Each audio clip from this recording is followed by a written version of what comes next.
بسم اللہ الرحمن الرحیم۔ اس پاک پروردگار کے بابرکت نام سے شروع کرتا ہوں جس نے مجھے بولنا سکھایا۔ آج کا ہمارا موضوع، آج کی ہماری کہانی حضرت جبرائیل علیہ السلام کا ایک واقعہ۔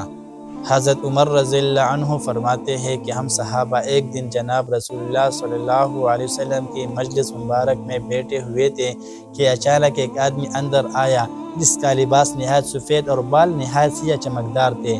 اس پر نہ تو سفر کی کوئی علامت نظر آ رہی تھی اور نہ ہم میں سے کوئی اس کو پہچانتا تھا۔ وہ حضور اکرم صلی اللہ علیہ وسلم کے قریب آ کر بیٹھا اور آپ کے گھٹنوں سے اپنے گھٹنے ملا لیے بطور ادب، اور اپنے دونوں ہاتھ اپنے دونوں رانوں پر رکھ لیے۔ پھر اس نے عرض کیا، اے محمد صلی اللہ علیہ وسلم، اسلام کی حقیقت بتا دیجئے۔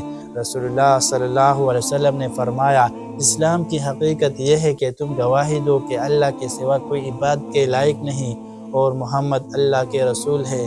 نماز قائم کیا کرو، زکوٰۃ ادا کیا کرو، رمضان المبارک کے روزے رکھو، اور اگر زاد راہ میسر ہو تو بیت اللہ کا حج کیا کرو۔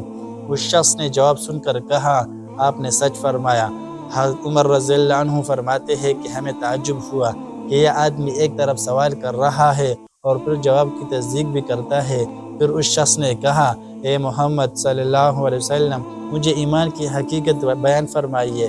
آپ صلی اللہ علیہ وسلم نے ارشاد فرمایا کہ ایمان یہ ہے کہ تم اللہ تعالیٰ کو، اللہ تعالیٰ کے فرشتوں کو، اس کی کتابوں کو، اس کے رسولوں کو اور قیامت کے دن کو دل سے تسلیم کرو، اور یقین کرو کہ خیر اور شر میں سے جو کچھ پیش آتا ہے وہ اللہ تعالیٰ کے فیصلے کے مطابق ہے۔ اس نے کہا، آپ صلی اللہ علیہ وسلم نے بجا فرمایا۔